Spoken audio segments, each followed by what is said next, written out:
Sarah and Paul live with their 2 sons. They are one of millions of families who in the next 2 years will see the biggest fall in their household disposable income on record. Really worried about the future. Things are getting more and more expensive. You go to the shop, we go to for a normal everyday shop, which used to be about maybe £20–30 for a family of 2 kids and 2 adults, is now turned into £70. We are just living just on the breadline. You know, we shop so carefully.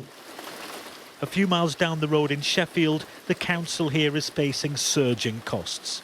But like other local authorities, the Chancellor has lent on them to raise council tax by up to 5% to help balance budgets.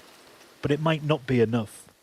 Communities like these have already borne the brunt of years of public sector cuts.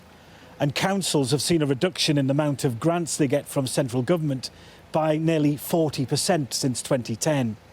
And this budget looks set to make things even tighter. Louise Askew helps run this community centre that provides help and support to the local area.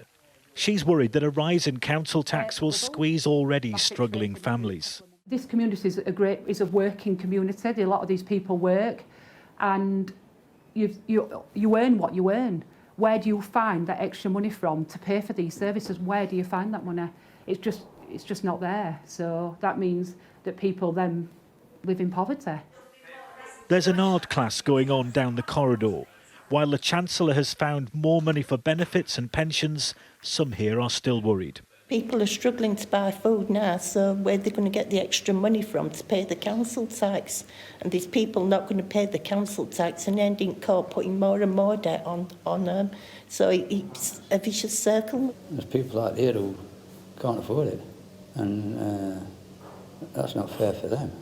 Mike Chaplin is a Labour councillor. While he welcomes some of the support put in place by the budget, he says people will struggle to get through this winter.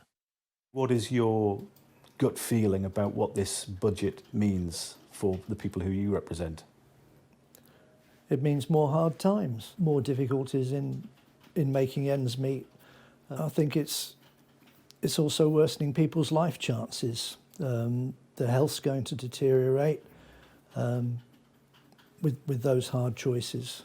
For more than a decade, many communities have suffered from public sector cuts. Add to that rising inflation and the cost of living crisis, and for millions of people, the storm is far from over. Nick Martin, Sky News, Sheffield.